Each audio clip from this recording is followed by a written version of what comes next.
There's a scene in the first season of The Sopranos where Tony's sitting in the waiting room of his therapist's office, transfixed by a painting of a barn. He's convinced Dr. Melfi has hung it there manipulatively, to coax him into some kind of breakthrough. "It's just a picture I bought in a little gallery in Provincetown," she tells him. "That is a special made, psychological picture," Tony counters, "though of course it isn't. One doesn't move through the world expecting emotional communions with workplace decor, but in New York, a number of seemingly anonymous locations, the lawyer's office, the doctor's, the dentist's, have become places to see the kind of art that you might only hope to view in a gallery or a museum." The contemporary art world is one of the most insular and self-satisfied subcultures in history, a milieu we think of as unplagued by anything so banal as paperwork or bodily functions. But every highly self-regarding tribe, no matter how creative or eccentric, has its own group of service providers, the people who maintain the tedious parts of life. What's remarkable about those who tend to the New York art world is not only how few of them there are, but how many of them are paid, not with money, but with art. When the art law attorney John Coegal opened his eponymous firm in Soho, then the center of the art world, in 1982, a silver-haired Ileana Sonnabend and an elegantly dressed Leo Castelli, dealers responsible for the careers of Andy Warhol and Robert Rauschenberg, could be seen walking to their respective galleries in the mornings. In 1997, as the area's galleries began their northern migration to Chelsea, Coegal relocated a few blocks west, to the corner of 6th Avenue and Spring Street, where he still works. Coegal's clients have included artists like David Saul, Judy Pfaff, Barbara Kruger, Jeff Koons, and William Wegman, as well as some of the city's most prominent blue-chip art galleries and the estates of Max Ernst and Larry Rivers. His clients' work hangs in his office and in his house around the corner on Sullivan Street. "Everything I own is by an artist I know," he told me. After attending law school at Fordham, Coegal worked for the Justice Department, and then went in-house at the Museum of Modern Art. When he moved his private practice to Soho, simply being in the neighborhood where artists and gallerists lived was enough to secure his status as their resident lawyer. Coegal performed his first advice for art trade while working for a corporate firm in the early 1970s. He took on a largely unknown artist as a pro bono client and successfully sued a gallerist on his behalf for delayed payments. In lieu of a check, Coegal received a box-like sculpture that resembled a work by surreal assemblage artist Joseph Cornell, which he still has. "I want you to have this artwork because I hope one day I can afford a real lawyer," the artist told him. "What do you think I am?" Coegal remembered thinking. Trading services for goods is an anachronism, a barter system born out of one party's poverty and the other's munificence. And yet in the art world, it's endured, even thrived. The practice is, if nothing else, humanizing, moving art from the marbled floors of the institution to some of the places we least anticipate beauty. Nowadays, of course, the trades are made not out of necessity, but from a mutual savviness about art and its market.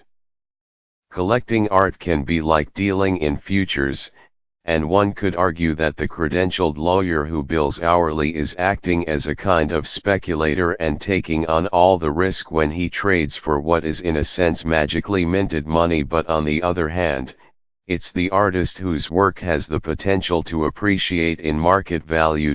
For Avu Samuelian, who owns Gotham Dental in the Flatiron District, the process at least makes him think of his work in artistic terms. "There's a sculptural element to dentistry," he said, though he was quick to add, I don't know if there's an explicit relationship between a root canal and a work of art. Born in Beirut, Samuelian always knew he wanted to be a dentist. The white lab coat and cleanliness appealed to him. After moving with his family to Los Angeles at the age of 14, he got it into his head that he wanted a Warhol. It was just this obsession, he said. Several years after establishing his own practice, he finally bought himself one. It was a drawing, from 1959, of a man's face, and Samuelian's first purchase. Today, Gotham Dental is decorated with pieces Samuelian has gotten from artists in exchange for dental work, including works by Matt Connors, Nicholas Guignini, Karin Schneider, and Terence Koh. The practice is all word-of-mouth referrals. Usually it's young or up-and-coming artists who want to do trades, he told me. When I trade with more well-established artists, usually they then take care of all their studio assistants. Such was the case with the artist Peter Hawley, who secured appointments for his studio employees with Samuelian by parting with a painting.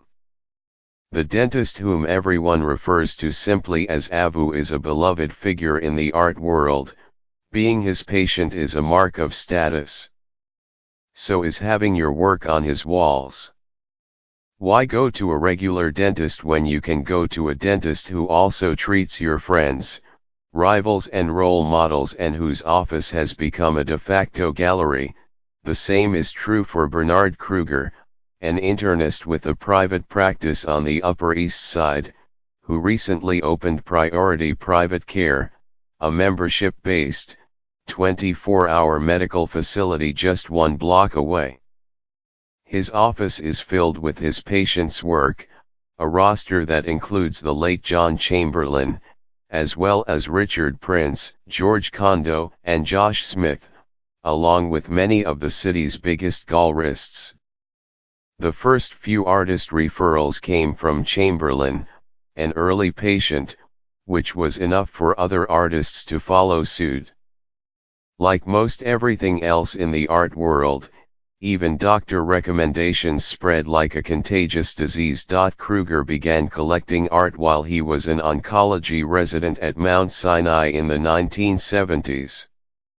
It was then that he became the private doctor to André Meyer, the French-born financier and collector. Though there was nothing immediately wrong with him when he hired Kruger, Meyer insisted that the doctor visit him each day at the Carlisle Hotel, where he lived. Kruger recalled Meyer telling him about how the Shah of Iran had a doctor see him every day, and how Meyer could afford such a service as well.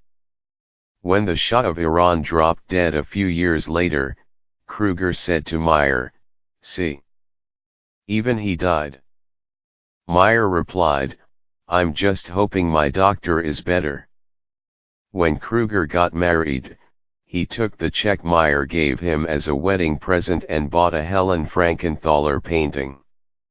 He's been collecting ever since. Like Samuelian and Koegel, Kruger considers himself privileged to help artists, whose daily work is so unlike his own. There was something quaint and naive in the way they all spoke, a kind of awe at their own earned proximity to something they seemed to regard as almost mystical. It was as though the practicality of their own jobs, administering strep tests, cleaning teeth, drafting contracts, was elevated by association.